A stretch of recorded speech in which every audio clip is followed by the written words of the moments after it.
Whenever I'm making a change, I want to keep track of both the lag metric or achievement metric towards my goals and the habit metric or habits, whether or not I'm practicing those habits towards my goals. So when we work together, we're going to define an achievement metric. So in my case, I'm working to reduce my coffee consumption. And the lag metric or achievement metric I'm using is just to make sure that my weight stays stable, since my goal is actually a habit goal.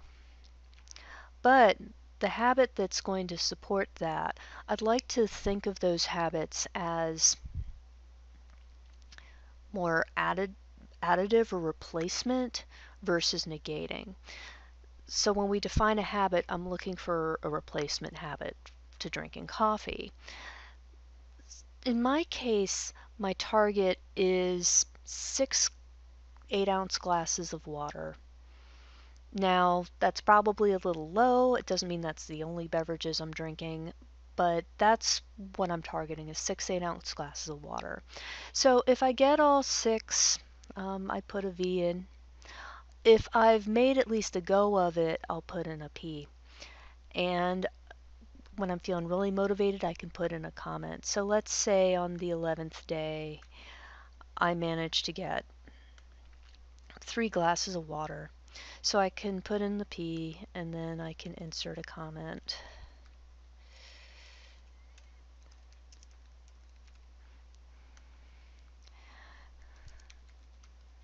So I can see how many I actually got that day.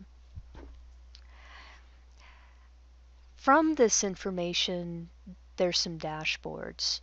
So one is looking at how many days I've managed to practice that habit and whether I've been more successful doing it partially or I'm managing to get the entirety of the habit done. I still want to give credit for the attempt. I think that's really important. So if I refresh this, so I can see that in month 1 I've done it 6 times all the way and then 4 times partially. And then I can also see the number of days practicing the habit. I can also look at trends. So if I refresh this, I could see whether or not I'm being more successful or less successful, and if I'm having a harder time sometimes doing the habit in its entirety. And we can then discuss where the struggle is or where the challenge is and what we can do to mitigate that. And then we can look at achievement habits or the achievement metric that we've set for ourselves and look at trend lines for that. I think really being able to see how you're doing with your habits and how you're doing towards your goals is really motivating. I hope this helps.